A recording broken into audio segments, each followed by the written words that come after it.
So we are at the Sterling Hill Mine in Ogdensburg, New Jersey. Probably not pronouncing that right. But this is a historic mining town, and they have some really cool fluorescent minerals. We're gonna go on a tour inside the mine, and then after that, we'll show you around the property. So let me share with you a little history I learned about the Sterling Hill Mine. It was initiated in the late 1700s. They were looking for copper and iron. However, they really didn't find much in the way of copper or iron. They actually found a lot of zinc, so this became a zinc mining operation. And the mine really closed down around the 1980s when across the pond they found large deposits of zinc, and the rising cost of mining in America really didn't make sense to continue this mine, so they closed down the mine. And then I believe in the later 1990s, they dug in another tunnel which connected to the old workings, and the purpose of the modern tunnel was just to provide a tourist loop. So this is inside the mine. There's the main shaftway. That's how the workers used to get in and out of the mine. They used to ride that skip car. Here's one of the hoists. Also, I found a survey marker in the mine. Thought that was pretty darn cool. Just adjusting the camera to really highlight that medallion. Here's an underground pool. It's pretty interesting. And of course, what the mine is famous for are these fluorescent rocks. And it's really something you got to see in person to appreciate it. So this cart captured my attention. I asked the tour guide, why would an ore cart have two caps on the top? And he said, come over here, I'll show you. And he lifted up the lid and he said, it's actually a toilet. So you and your buddy would do your business on this cart, and then they would take it outside and dump it out. So at least some areas of the mine were somewhat sanitary. But anyway, we're going to turn your attention to the outside of the mine, and I'm just going to share with you some of my mechanical thoughts on all the awesome equipment outside the mine. So as you pull in the main entrance here, they have some wonderfully preserved pieces of equipment. You have some sheave wheels, which from my understanding, they were at the top of the hoistway. There are just a ton of old ore carts here. Old caboose. I'm not really sure what this device is. If anybody knows what this is, please let me know. Some type of signaling device, I'm not really sure. Looks like there may be a bulb on the left side. Not sure if there's anything on the right side. Interesting device. So when you pull in the parking lot, this is where you enter. And then the actual mines, the mine entrances are here and over here. And they don't let you up top anymore, but you can see there's the main shaft, some shop buildings up there, also the hoist house. You don't really go too deep in the mine. They actually dug out a modern tunnel, I think in the 1990s, and that just kind of connects some of the upper workings together to kind of give you a gentle tour. Here's a really cool equipment combo. We have a cart loader and slusher from around the 1940s. So basically you have this shovel. And the shovel, I guess, would be positioned in front of the rock he just blasted out. Then this pneumatically operated winch would pull that shovel and the rock in the shovel up the chute, and then it would fall right into the cart here.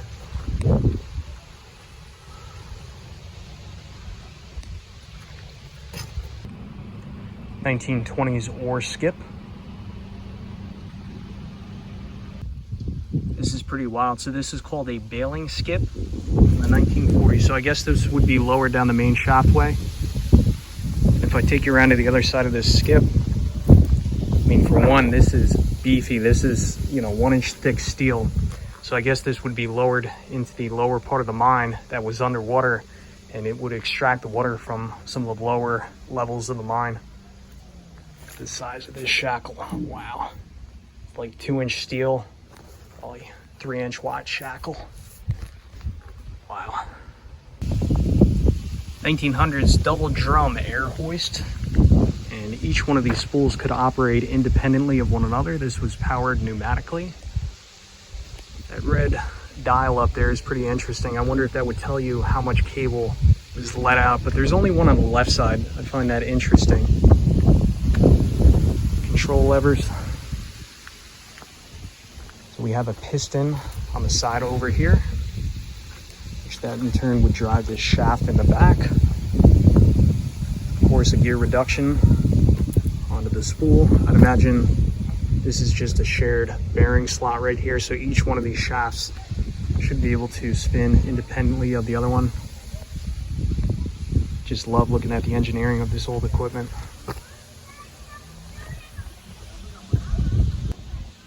I believe this to be the drum brake. I'm not going to touch that because probably some asbestos or something bad in there. It's made from around the 1900s. Looks like you had a little adjustment right there. Oil cap.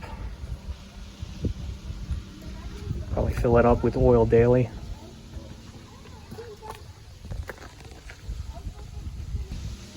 Here we have another slusher winch. Ingersoll Rand, probably back when they used to make quality air tools.